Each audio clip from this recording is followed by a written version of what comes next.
Estamos comenzando una adicción política en este miércoles y vamos a platicar sobre el coronavirus.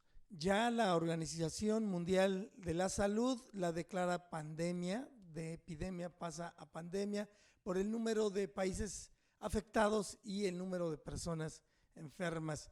¿Qué está pasando en México? ¿Qué está pasando con los derechos humanos en esos países? De eso vamos a platicar. En tema un poco más local también, vamos a revisar esta consulta popular que se quiere hacer para ver si se autoriza o no la operación de Constellation Brands, esta cervecera que se instaló, que ya comenzó obras en Mexicali y que ahora le dicen, pues déjame ver si te dejamos operar. No le cambie, estamos en Adicción Política en la plataforma de tveraz.com.mx.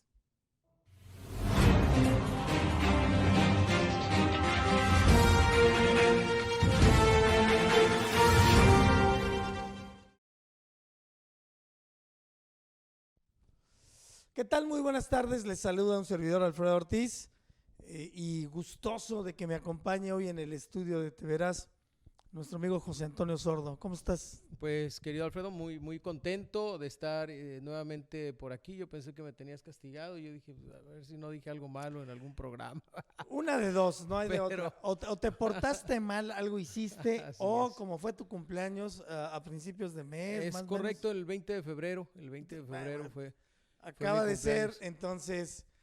Cumplí un año menos. Muchos festejos para mi amigo. No lo importunamos con programas. Te agradezco muchísimo, pero como siempre, con el gustazo de estar aquí con ustedes, que son parte de mi familia también, y con mucho cariño. El afecto es mutuo, José. Propones un tema que se me hace harto interesante. No solamente el tema del coronavirus, que el día de hoy, por el anuncio de la Organización Mundial de la Salud, toma nuevos bríos. El lunes lo hizo porque pues hizo que la paridad peso-dólar se disparara.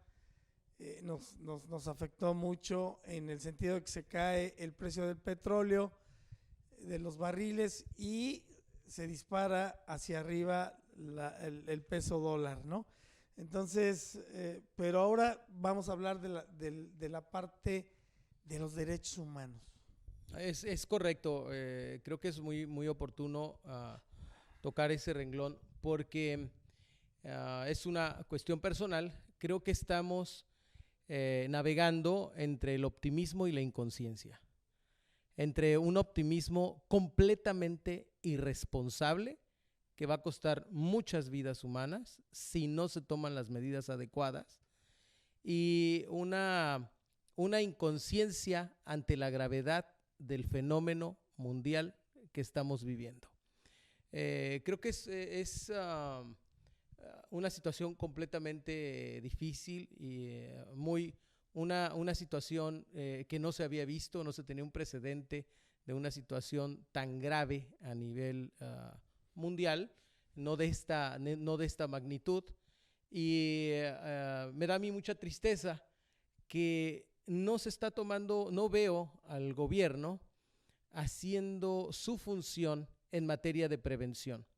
Los que conocemos un poquito de la actividad, de la cosa pública, sabemos que en materia de estas contingencias está el aspecto de la prevención, de la acción y las acciones posteriores, que es uno de los principios que rigen toda cuestión que tiene que ver con la seguridad pública, pero sobre todo sobre la protección civil, que es lo que está en juego. Estamos ante un escenario como el de Italia, en el cual ya no se habla de regiones, sino se vive un país que está completamente acuartelado, un país en donde ha habido una restricción y suspensión de los derechos humanos tremenda. Eso si está pasando, ya pasó en China también, está pasando en China. No sabemos la magnitud de todo lo que realmente está pasando en China, derivado de un bloque informático en la información que tenemos por allá, pero China a lo mejor lo podemos o se puede tapar, pero Italia no. Italia forma parte de Europa y esto ya contaminó a España y esto viene en una cascada tremenda para México. Se confirmó un caso ya en Puebla también. En Querétaro, de un español precisamente que había estado en la madre patria, viene a México y es correcto, así es. Aquí sobre todo hay que analizar los aspectos éticos y los aspectos jurídicos. Yo traigo algo de información respecto a lo que establece el artículo 29 constitucional respecto a la cuestión de la suspensión y restricción de derechos humanos cuando se da una situación como esta, y el presidente de la República tiene que emitir una declaratoria que tiene que cumplir con ciertos principios. Te debo decir que por ahí del año 2016 hubo un debate respecto a la cuestión de la expedición de una ley reglamentaria, el artículo 29, que fue sumamente controvertida. Sé que se aprobó hasta el Senado, pero por alguna razón no se publicó, no se terminó con el proceso, y hoy es cuando requerimos una ley de esa naturaleza que pueda sobre todo regular la función del Estado frente a nosotros como gobernados. Si bien es cierto que no se trata de una guerra, te debo decir que en China la denominación que le dan a este estatuto o a esta circunstancia es la de precisamente ellos se encuentran en un estado de guerra, ¿okay? Aunque no hay propiamente un enemigo frente a ellos, es un estado de guerra derivado de la restricción de derechos humanos y de garantías. Pero te decía que tristemente no veo políticas públicas ni de prevención, no veo al Estado trabajando, por ejemplo, invirtiendo dinero en la radio, en la televisión, para informar a la población qué y cómo se puede proteger de este mal que nos acoge a todos. Y que obviamente, viendo los escenarios que se están dando en el mundo, no se requiere una bolita mágica para saber que en poco tiempo podríamos vivir una situación un poco difícil aquí en México. Sí, a mí la pregunta que me viene rondando es, en California, aquí en San Diego hay varios casos, y si nosotros somos vecinos, tenemos una barrera, pero que en la realidad pues depende del tema, pero en el paso de sur a norte y de norte a sur es cotidiano. Siempre se ha presumido que esta es la frontera con mayor número de cruces a lo largo de los 3,000 kilómetros entre la frontera de México y Estados Unidos. Y no solamente eso, comparado a otros cruces fronterizos en otros países. Y la pregunta es, ¿y por qué nosotros no hemos empezado un programa preventivo cuando sabemos que ya hay casos en San Diego? Dejo ahí el tema, ahorita me voy a ir a una pausa, José, y seguimos con el tema. Estamos en Adicción Política en la plataforma de tveras.com.mx. Volvemos.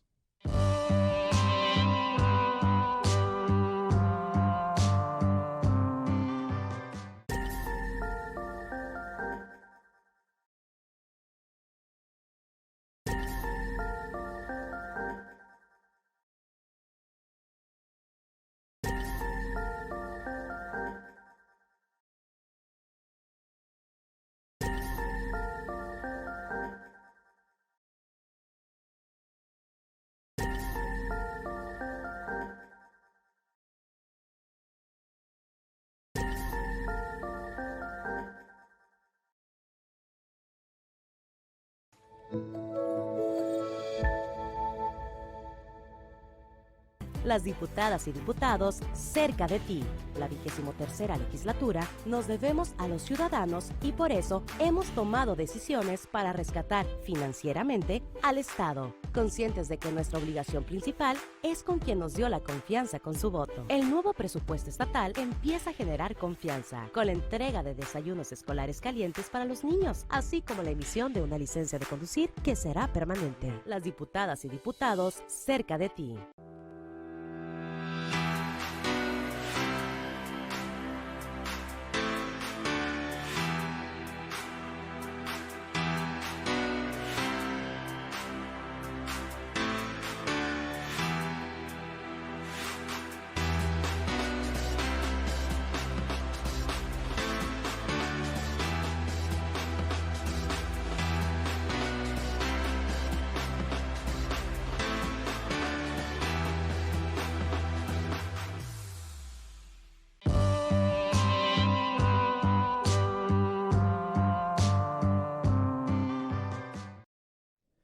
Bien, estamos de regreso platicando con José Antonio Sordo de esto que la verdad, decías tú, con el coronavirus no tenemos antecedente.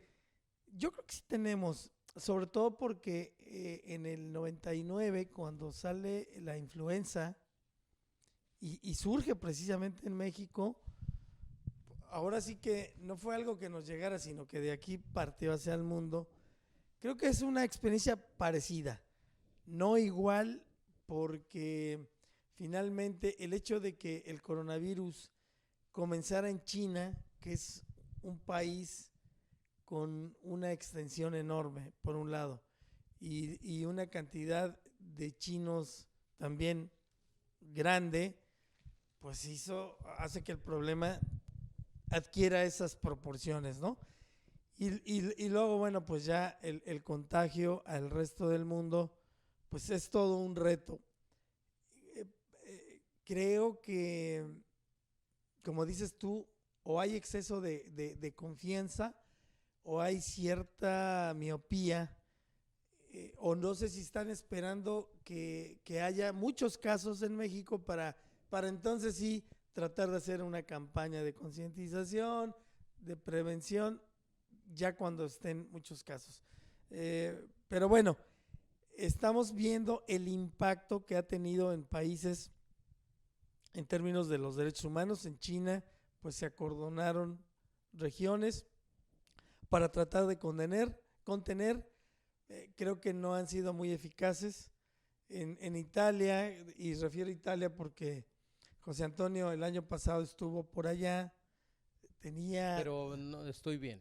Sí, claro, tenía ganas de ir por estas fechas. Qué bueno que no fue, si no allá se nos queda.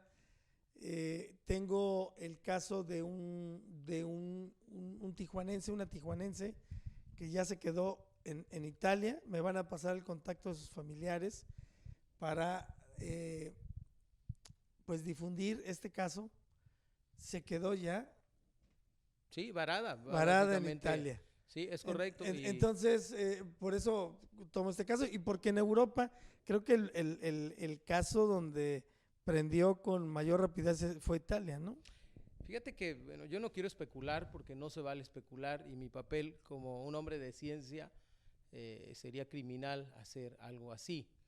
Pero en términos jurídicos, yo te puedo decir que si yo paso afuera de tu casa y tú tienes un perro y tu perro me muerde, tú eres responsable de la mordedura del perro.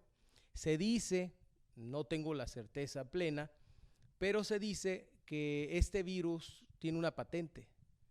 Y si tiene una patente, tiene dueño.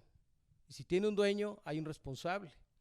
Y ya que pase todo esto, se van a deslindar responsabilidades, porque no estamos en la etapa de fincar una responsabilidad a una persona. Pero fíjate qué grave es esto, porque se dice que este virus fue creado en un laboratorio. Y si alguien fue creación de alguien, alguien es responsable. ¿Ok? Y cuando se crea algo, una persona que crea algo, al que sabe un poquito sobre derecho intelectual, sabes que si tú lo creas, el dueño no es propiamente la propiedad del bien no es propiamente del creador, sino del país que lo crea. Y él es el responsable. ¿Ok? Entonces, si es un científico alemán, Alemania es la responsable. Entonces, esto es muy grave, ¿no? Respecto a lo que dices. Luego, retomando la cuestión de los antecedentes, fíjate que yo antes de venir al programa dije, bueno, seguramente ya debe estar en internet, si hay una declaración de pandemia, pues debe haber un documento ya donde te establezcan los protocolos a seguir ante una pandemia, pero no lo encontré. Todavía no sé si no se ha emitido, no sé qué pasó, no lo encontré, y el que encontré en la página de la OMS, de la Organización Mundial de la Salud, fue la alerta epidémica y respuesta y una lista de verificación de la OMS del plan de preparación para una pandemia de influenza. Este documento es un documento emitido en Suiza en el año 2005 y quisiera recoger algunas voces que leí de este documento que son maravillosas. Claro que eso fue después de H6N1, ¿te acuerdas de esos brotes? Sí, que fueron los antecedentes de lo que están pasando aquí. Fíjate, aquí en el siglo XX las pandemias de influenza causaron millones de defunciones, perturbación social y cuantiosas pérdidas económicas en todo el mundo. Los expertos de esta enfermedad están de acuerdo con la posibilidad de otra pandemia, ¿ok? Pero no sabrían decir cuándo. No es posible predecir las características específicas de un virus pandémico futuro. Nadie conoce aún patogénicamente cómo puede ser el virus nuevo. Pero aquí te están hablando de números. En la numerología dice, sin embargo, aún en uno de los escenarios más moderados, se calcula que el mundo hará frente a 233 millones de consultas de pacientes ambulatorios. Fíjate nada más, lo dijeron en el 2005, Alfredo, y dice a 2.5 millones de ingresos hospitalarios y a 7.4 millones de defunciones a nivel mundial. 7.4 millones de defunciones a nivel mundial fue lo que se pronosticó en el 2005 de un virus parecido a este. Tengo entendido que este virus es mucho más severo, es muchísimo más severo. Ahora estableció que por qué era necesario prepararse, y aquí lo que me interesa, y es el tema que traemos a platicar contigo y con nuestro amable público, es la cuestión de los aspectos legales y éticos. Y nos establece, por ejemplo, una pandemia puede ser necesario anular leyes o derechos humanos vigentes del individuo. Esta es la parte donde choca este fenómeno del coronavirus con el aspecto legal, humano, político y constitucional. Dice, ejemplos de lo anterior son el cumplimiento de la cuarentena, anula la libertad individual del desplazamiento. El uso libre tránsito. Sí, claro, el uso de edificios particulares, fíjate bien, el uso de edificios particulares para hospitales. Ve pensando aquí en que se podría dar. ¿Qué edificios de hoteles residenciales te gustan que se puedan en Italia ya no hay abasto, en los hoteles los hospitales están abarrotados. Entonces, ¿qué se tiene que hacer? Precisamente lo que establece un documento oficial, pero en México yo no veo que se esté preparando absolutamente nada de esto, ¿no? Nos habla de vacunaciones obligatorias, etcétera. Estos son los aspectos legales. La Constitución lo establece en el artículo 29, el artículo 4, generalmente no leo, pero aquí vale la pena hacerlo. El artículo 4 te establece que toda persona tiene derecho a la protección a la salud. ¿Ok? ¿Y qué vamos a entender por protección a la salud? Todo lo que el Estado tenga que hacer respecto a garantizar nuestra salud. Como tú bien lo decías, yo no veo a nadie haciendo absolutamente nada en este momento respecto a proteger nuestra salud. Yo no veo a nadie haciendo nada. No veo ni a la iniciativa privada ni al sector público haciendo absolutamente nada cuando estamos viendo que el escenario es terrible. Decía ahorita el secretario general de la Organización Mundial de la Salud, alarming levels of spread, severity and inaction. fíjate nada más, alarmantes niveles de difusión o propagación, de severidad, pero sobre todo de inacción. Alarmantes niveles de inacción. Y esa inacción puede generar responsabilidad para el Estado que no está cumpliendo con su función de proteger nuestra salud. Ese es el asunto que en lo particular se me hace muy lastimoso, Alfredo, ver precisamente lo que no quiero ver. Estoy viendo a un Estado que no está siendo responsable, un Estado que te dice, no es necesario ponerse mascarillas.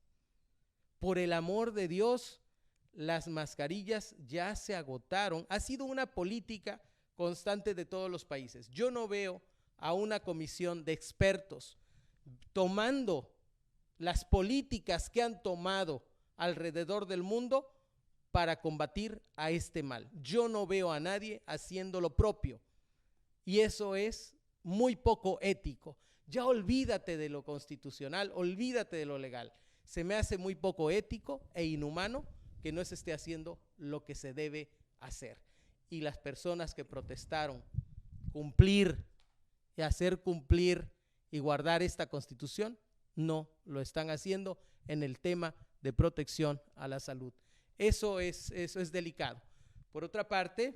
Déjame ir al corte. Sí, claro. Déjame ir al corte. Claro que sí. Regresamos rapidísimo.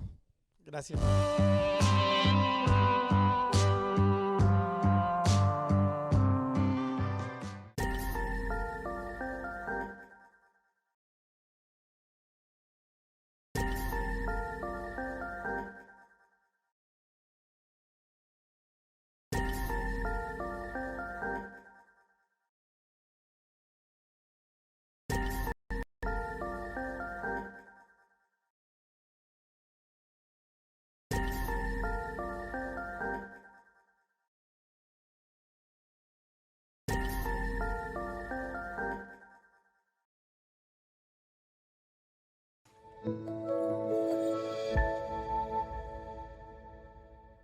Las diputadas y diputados cerca de ti. La 23ª legislatura nos debemos a los ciudadanos y por eso hemos tomado decisiones para rescatar financieramente al Estado, conscientes de que nuestra obligación principal es con quien nos dio la confianza con su voto. El nuevo presupuesto estatal empieza a generar confianza con la entrega de desayunos escolares calientes para los niños, así como la emisión de una licencia de conducir que será permanente. Las diputadas y diputados cerca de ti.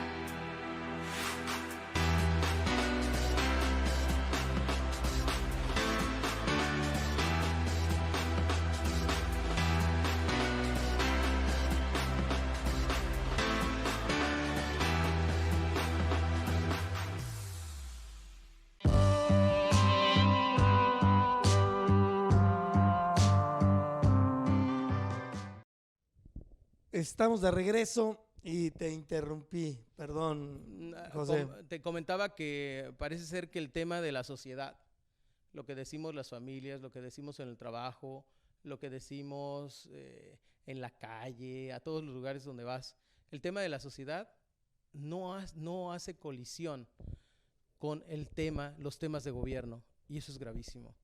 Yo lo veo como algo sumamente grave, ¿no?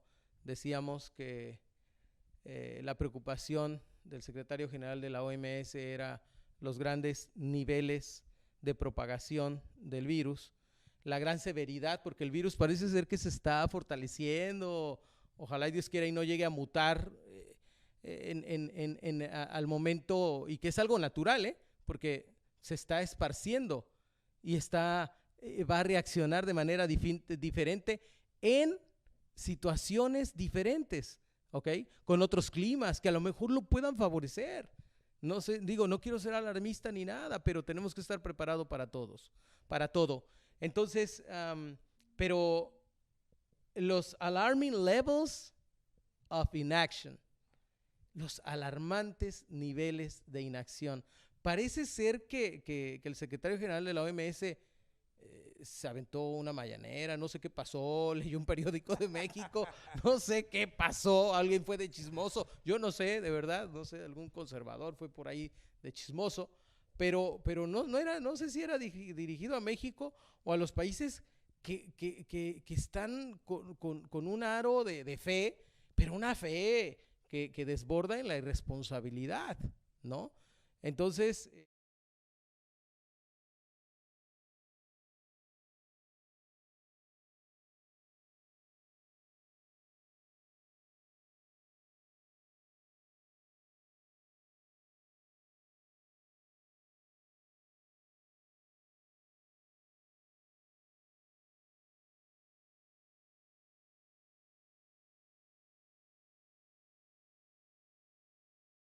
tremenda, es una cuestión tremenda. Y como sociedad, ¿sabes qué es lo peor, Alfredo? Que yo no veo líderes.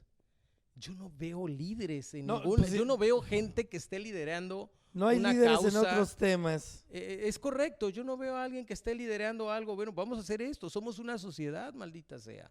Vamos haciendo algo por todos nosotros, ¿ok?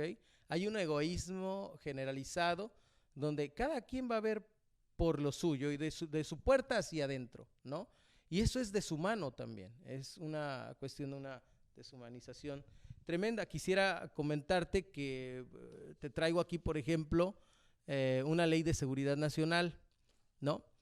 Y la ley de seguridad nacional te establece que la ley va a tener acciones para la protección de la nación mexicana frente a amenazas y riesgos que enfrente nuestro país, ¿no? Lo curioso, esta ley fue emitida por Vicente Fox Quesada, pero lo curioso es que el artículo 5 te habla de actos tendentes a consumar espionaje, interferencia extranjera, actos que impidan el actuar contra la delincuencia organizada, etcétera, pero no te maneja propiamente, dice, todo acto tendiente a consumar el tráfico ilegal de materias nucleares, armas químicas o biológicas. Pero esto va dirigido hacia un grupo de personas. Pero yo a veces no quiero ser alarmista ni especulador, insisto en eso, pero insisto, el perro es de alguien, este perro es de alguien. Y discúlpeme, pero esto pudo haber sido un arma biológica mal controlada, ¿ok? Entonces, insisto, hay documentos donde se establece que este virus fue hecho en un laboratorio, no fue fortuito, ¿no? Y lo sostienen documentos científicos, está documentado con documentos científicos. Entonces, a lo mejor se podría implementar en algún momento esta ley, no lo sé, pero lo que sí es cierto es que va a haber un momento en el cual en el Estado mexicano va a tener que implementar lo dispuesto en el artículo 29 de la Constitución. Y si me permites, para la audiencia también, me voy a permitir leer nada más el primer párrafo, y dice: en los casos de invasión, perturbación grave de la paz pública o cualquier otro que ponga a la sociedad en grave peligro o conflicto, ¿ok? Entonces aquí estamos entre un peligro grave, no es un enemigo, ¿no? Lo mismo que pasa, insisto, en Italia. Dice: solamente el presidente de los Estados Unidos mexicanos, con la aprobación del Congreso de la Unión o de la Comisión Permanente, cuando aquel no estuviera reunido, podrá restringir o suspender en todo el país, fíjate nada más, aquí está el caso de Italia, ¿no? En todo el país o en un lugar determinado el ejercicio de los derechos. ¿Cómo empezó en Italia? Primero el norte, Lombardía, vamos a agarrar algunas regiones, ¿no? Y cuando esto fue saliendo de control, y lo más sano, lo más prudente, creo que lo más inteligente que hicieron los italianos fue decir: ¿saben qué? Pues ya no podemos hablar de una región. Ahora todo Italia está en cuarentena. Todo Italia está en cuarentena. Y se establecieron qué derechos fueron solamente aquellos derechos limitados que te van a permitir ejercer. Por ejemplo, ¿vas a salir a la calle? Sí. Pero para salir a la calle tiene que ser una cuestión de gravedad, que sea urgente, ¿no? O sea, que básicamente, o sea, no puedo salir a trabajar, no, eso se queda. Oye, ¿y quién me va a traer dinero a mi casa? ¿No? Y entonces ya te están afectando tus derechos humanos y tus derechos económicos también. Entonces, esto es algo completamente inusual, muy delicado, que, insisto, yo no veo una política pública venidera, ni siquiera ya hoy en día no le podría llamar preventiva, porque ya está el mal aquí. ¿Ok? Preventiva hubiese sido desde hombres provistos de una gran visión. Oye, está pasando esto en China, ¿qué vamos a hacer en México?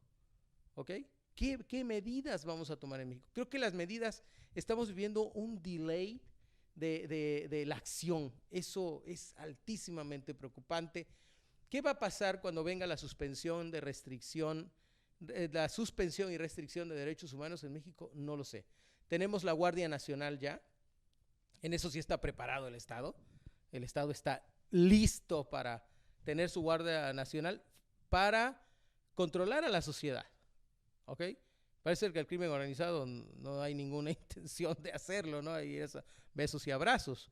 Pero seguramente la Guardia Nacional va a estar haciendo, ojalá y Dios no lo quiera, pero y todo esto se calme pronto. Pero, insisto, ya un país decretó lo que dice nuestra Constitución en el artículo 29, en todo el país, un estado de excepción, porque ese es el término que le damos nosotros constitucionalmente, un estado de excepción. Y esto es excepción, ¿por qué? Porque no hay derechos humanos, ni hay garantías. Por lo menos te vamos a eliminar, no las básicas, pero te vamos a dejar solamente con aquellas que sean las más básicas. Ese es el asunto y el problema que tenemos. Sí, creo que en México, al no haber casos significativos en número de individuos y de estados, hemos estado en la comodidad de no hacer más, de no intentar hacer más, y como tú dices, sería una prueba importante, una prueba de fuego, el que en México se empezara a desbordar y tuviéramos que entrar a la supresión de los derechos, ¿no? Ojalá, es el escenario menos deseado. Yo supe del norte de Italia, 2,000 personas abordaron ilegalmente un tren y se fueron del norte al sur. ¿Ok? Pobre gente del sur, porque en el sur está la gente más pobre de Italia y los que menos acceso tienen a cuestiones de salud, viven en una situación muy, muy precaria y muy difícil. Y se fueron los del norte, se fueron al sur de Italia, ¿no? Y no los pudieron contener, no hubo una cuestión de contingencia. Yo veo aquí, por ejemplo, lo vemos en elementos muy sencillos, ¿no? La seguridad en los aeropuertos. No hay cercos sanitarios en los aeropuertos. Yo no veo cercos sanitarios. Si no hay en los aeropuertos, olvídate las autopistas, ¿no? Entonces, y bueno, el señor del otro lado también, Trump, ya está diciendo, pues es que voy a analizar lo de la frontera con México. Digo, el evento de no tener nosotros el cuidado debido podría darle una excusa para decir, es que ellos no se cuidan, hay que hacer esto, ¿no? Ojalá, son escenarios muy difíciles, pero que tenemos que no lleguen, exactamente, pero no podemos seguir estar apostándole todo a la buena fe. Eso es algo que yo en lo particular, yo considero que no sería irresponsable apostarle a la buena fe. El Estado tiene que actuar y el Estado debe tener, y ese es el mensaje que yo le daría a cualquier político que nos esté escuchando, de la crisis en política es oportunidad, ¿ok? Un Estado inteligente y un gobernante inteligente podría no sacar un mal provecho ni raja política de esto, pero tiene la oportunidad de hacer un buen trabajo, tiene la oportunidad de salvar vidas, tiene la oportunidad de hacer lo primero para lo cual fue contratado, y es cuidarnos, En segundo lugar, gobernarnos. Y en tercer lugar, administrarnos. Pero dentro de esa administración son ahorita principalmente las pautas administrativas que establece la Organización Mundial de la Salud ante una eventualidad como la que estamos viviendo. Y no la veo que se esté implementando, que se haya implementado, se esté implementando y no sé para cuándo se vaya a implementar. Bien, me voy a una pausa y creo que ya fuimos hasta demasiados reiterativos en el hecho de que no se ha visto un trabajo tendiente a prevenir, responsable, que además la ley te lo faculta, no se ha visto. Vamos a un corte y regresamos con Constellation Brand.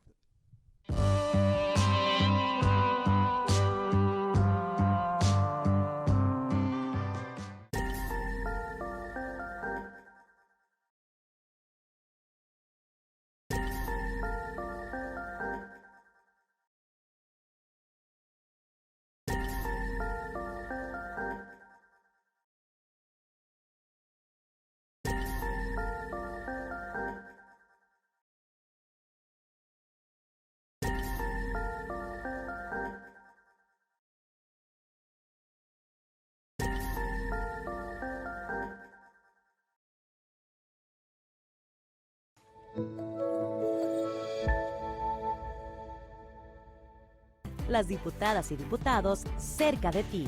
La 23ª legislatura nos debemos a los ciudadanos y por eso hemos tomado decisiones para rescatar financieramente al Estado, conscientes de que nuestra obligación principal es con quien nos dio la confianza con su voto. El nuevo presupuesto estatal empieza a generar confianza con la entrega de desayunos escolares calientes para los niños, así como la emisión de una licencia de conducir que será permanente. Las diputadas y diputados cerca de ti.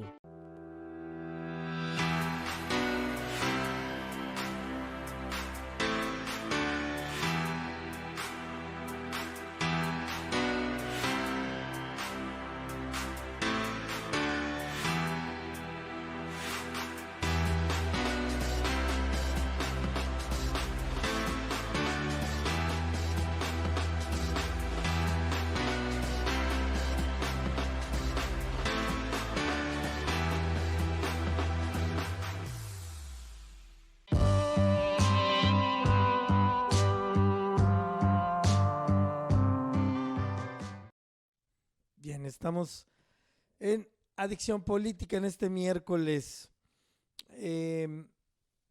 Decía al principio del programa que, bueno, hoy nos tiene también hablando en temas locales, que no termina siendo tan local, porque hay una controversia desde el periodo de Kiko Vega, de Francisco Vega, gobernador, en cuanto a la instalación de una empresa cervecera en Mexicali. Cuando se anuncia la inversión y todo esto, salen grupos opositores que dicen no se puede instalar porque se va a acabar el agua de Mexicali. Y ahí entramos en una opacidad que hasta el día de hoy no nos permite tener la seguridad de, uno, en efecto, el hecho de que se instale va a limitar el acceso al vital líquido, o esto es producto de guerrillas políticas, donde grupos no dejan que se hagan inversiones porque perjudican a otros grupos económicos, ¿no? Entonces, bueno, lo previsible era que cuando llegara el cambio de gobierno no se apoyara la instalación de Constellation Brand, porque los grupos opositores eran más simpatizantes de Morena, y entonces la lógica te dice, pues Morena no va a querer, Es una bandera que han tenido allí algunos grupos, no propiamente Morena, pero algunos grupos. Y oh sorpresa, el presidente dice sí va a Constellation, el gobernador Jaime Bonilla dice sí va a Constellation, y pues la empresa sigue sus planes, pero ahora, en días recientes, el presidente le siguen preguntando del tema y dice, bueno, le vamos a hacer una consulta para ver si opera o no Constellation Brand. Y a partir de ahí, bueno, pues ha habido diversas opiniones, entre otras las de un servidor, en las que decimos, no es posible resolver un tema de una inversión que ya se hizo, que está a punto de finalizar para empezar operaciones, con una consulta. Esa consulta, como la del aeropuerto de Texcoco, que se hizo nada más para justificar lo que ya sabíamos todos. El presidente no quería que se hiciera Texcoco y echó mano de una consulta popular patito, y bueno, pues se oficializó lo que ya sabíamos. Y ahorita está el debate, porque además el mensaje que manda otra vez México es: no respeto a los inversionistas. Tú inviertes, te gastas aquí millones y luego yo te digo, no, ¿sabes qué? Que siempre no. Y eso golpea fuertemente a la confianza, sobre todo cuando México en este momento está batallando por la caída del precio del petróleo, porque no ha habido las inversiones del sector público que se han anunciado, tampoco ha habido las del sector privado que se han anunciado. Entonces, las predicciones económicas de crecimiento también negativas para México. Entonces, todo eso preocupa. José, tú como abogado, como especialista, ¿qué debería de proceder? Bueno, a mí me gustaría que hayamos invitado al día de hoy a José de Jesús Orozco, como ex comisionado de la Comisión Nacional de Derechos Humanos, que él te lo va a decir. Hay un desprecio tremendo a los derechos humanos y por lo tanto hay un desprecio tremendo a las garantías individuales, a lo que establece la Constitución, a la gran teoría del derecho adquirido. Una vez que una persona tiene un derecho, este no puede ser mutilado de manera alguna por el Estado, y precisamente los derechos humanos se crean para matar, compensar esa sed política o este ánimo político de derribar algo por un deseo político. Creo que esto de decir, pues lo vamos a someter a consulta, es equívoco por parte del Estado. Digo, eso lo hizo Poncio Pilatos de manera cobarde, cuando no quiso correr con la responsabilidad de enjuiciar a una persona, que fue en este caso Jesucristo, ¿no? Entonces, esa medida, Alfredo, de lo vamos a someter a consulta es inconstitucional, en primer lugar, porque, insisto, aquí se trata de un derecho adquirido que no está al escrutinio. No está el escrutinio de la soberanía directa. Vivimos en un estado, yo no sé por qué no leen en la Constitución. El artículo 41 nos establece que somos una soberanía representativa y ellos están rompiendo con el principio de la representatividad.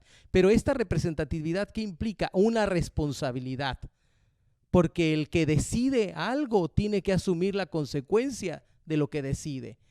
¿Okay? Y si tú tomas una política pública, acepta las consecuencias de la política pública y no en los casos difíciles le tires al pueblo la responsabilidad sobre algo que fue tu responsabilidad resolver.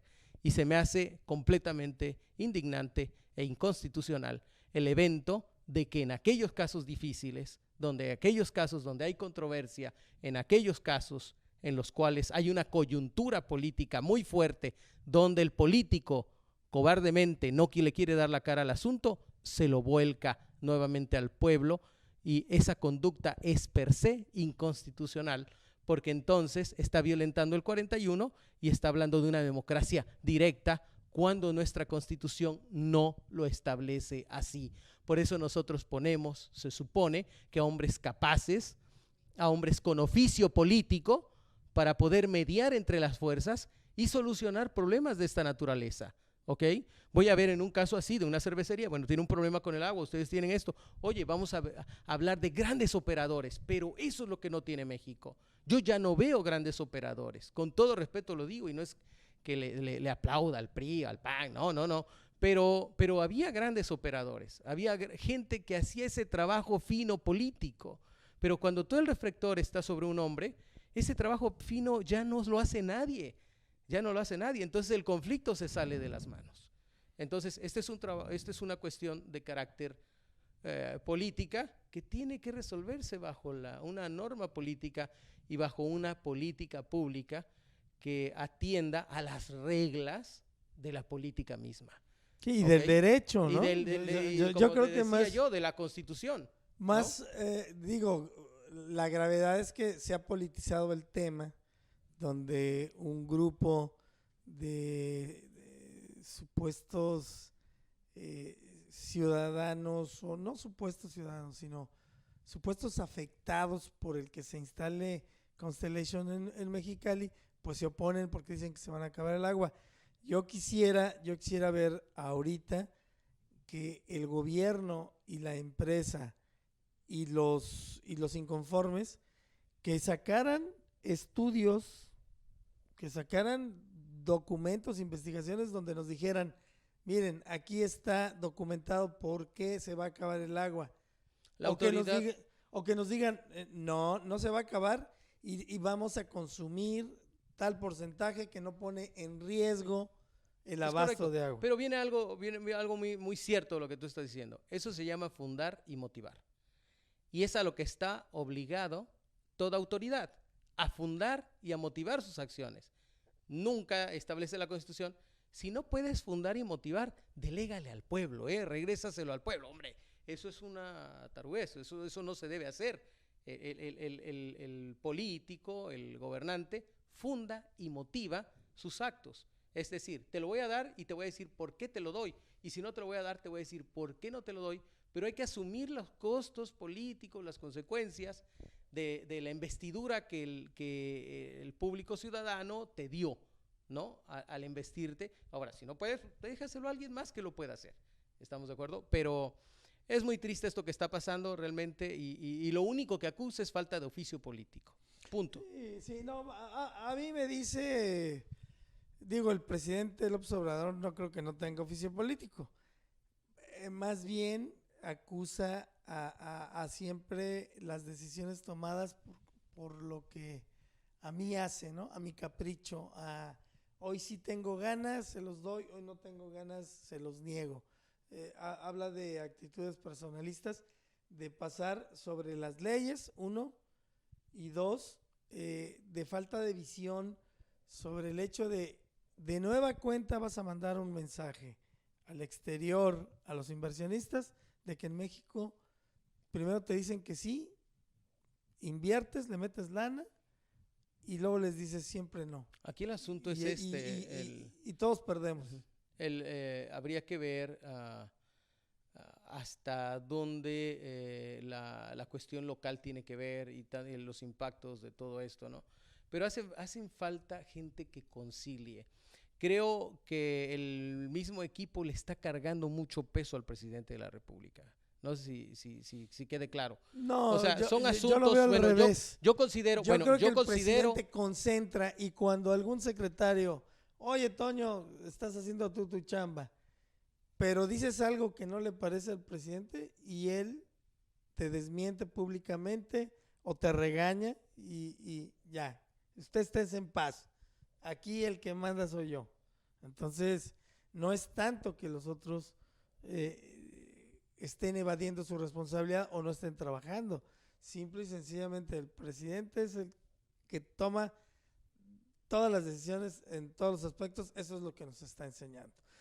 En fin, vamos a seguir hablando. Esta encuesta popular será por ahí del día 20-21 de este mes. Vamos a estar pendientes y cuál sea el resultado y sobre todo los impactos que tenga para las cuestiones jurídicas y también pues económicas.